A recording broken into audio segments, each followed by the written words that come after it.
Philosophers for a long time, certainly through the 18th and 19th century, were fond of talking about the will, a notion which goes back at least to medieval times. And it means something very variable, actually, in lots of philosophers. But I think the essence of it is that kind of push that we give to ourselves when we decide to do something. So we talk about willpower, where willpower is measured in a way by the amount of resistance we can overcome. It's willpower not to eat that piece of chocolate cake which looks more delicious to you than anything you've ever seen. But if you have enough willpower, what you do is you push yourself to, in this case, refuse.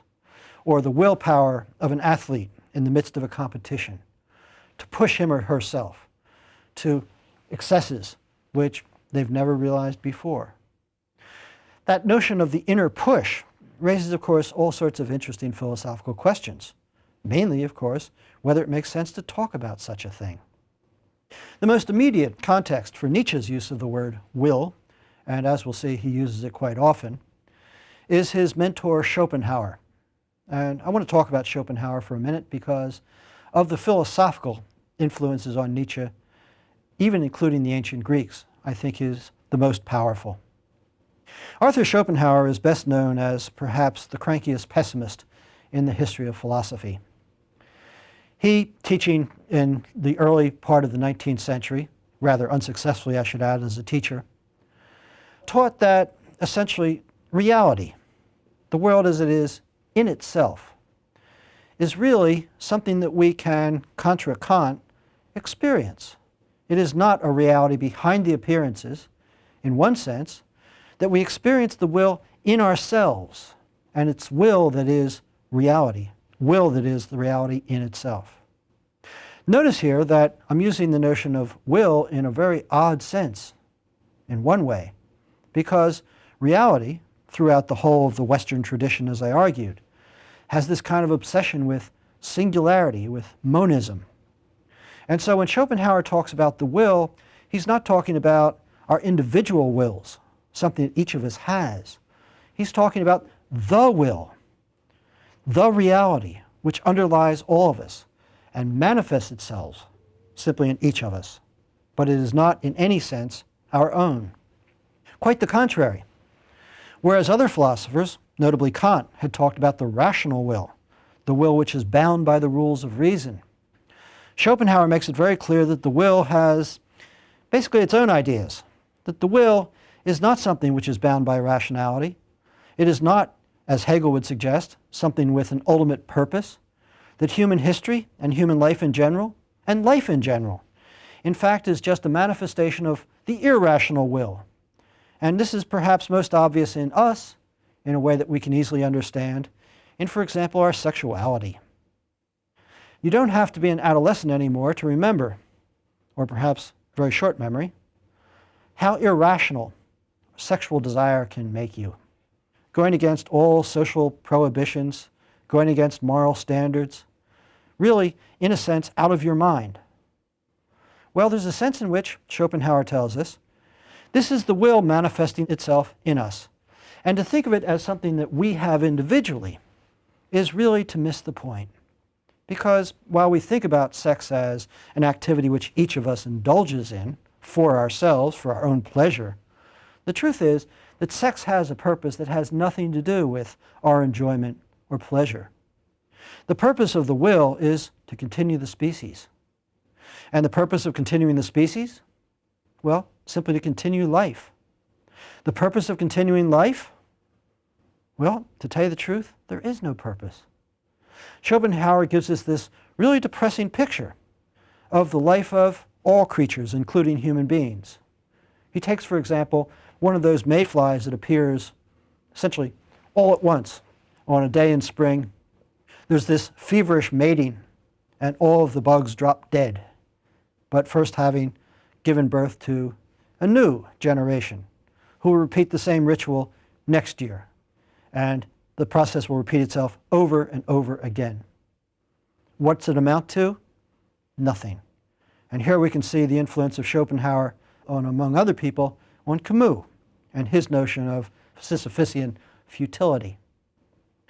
There's a sense in which, for Schopenhauer, The will, then, is something that really is the essential us, but it's not at all individual.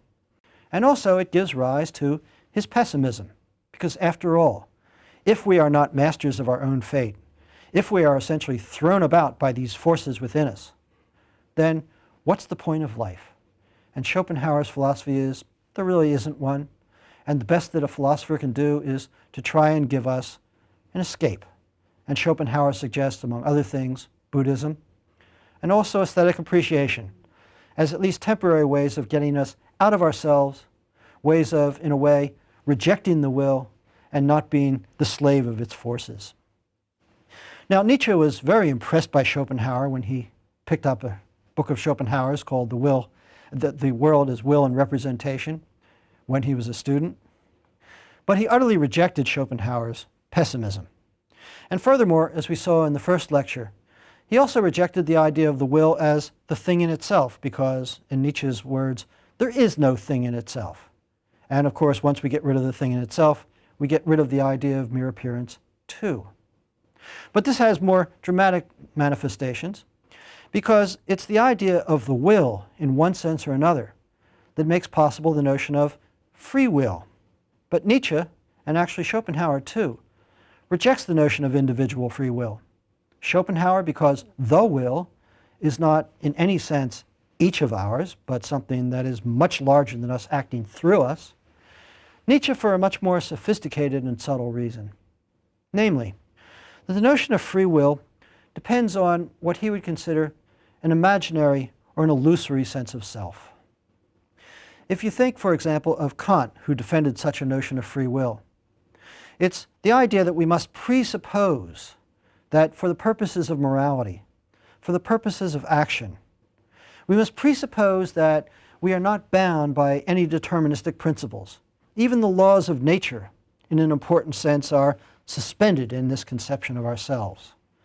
And Kant rather dramatically, if confusingly, says that the self, as the self of action, as the self of morality, must be conceived of as outside the world of causes. What Nietzsche wants to say is that there can be no such notion of self. The self is always embedded, contextualized. The self is always indistinguishable, in a sense, from the person with his body, the culture, the world, biology, all sorts of natural forces and contingencies. And to pretend that in any sense we can pull away and look at the self as something detached and act as if we are entirely autonomous is illusory. It's imaginary. It just makes no philosophical sense. So on the one hand, Nietzsche wants to reject free will because the self on which the notion of free will depends is an impossible notion of the self. Let's say, not right away, that Nietzsche doesn't reject the notion of the self. Obviously, become who you are presupposes a very dynamic notion of selfhood. But it's not the sort of detached and philosophical self that's talked about in particular by Kant and a great many other philosophers. The other thing to say here is that talk about free will confuses, Nietzsche says, causes and effects. That we talk about our behavior as if, first of all, there is some sort of act of will. That's the cause. And then, as an effect, there is an action. And of course, this is a very common picture. It makes good common sense. And many of the philosophers in the last several hundred years have used it, in fact, as a paradigm of causality. It's how we understand the very notion of causality, that we can cause our bodies, ourselves, to do things. But Nietzsche gives us a very different picture. What is, in fact, this act of will? What is, in fact, the willing that philosophers refer to? There may be actions, certainly you can think of some, in which you make a special effort, in which there actually is some mental commotion that precedes the course of action. But most of the time, we just act. We just do things.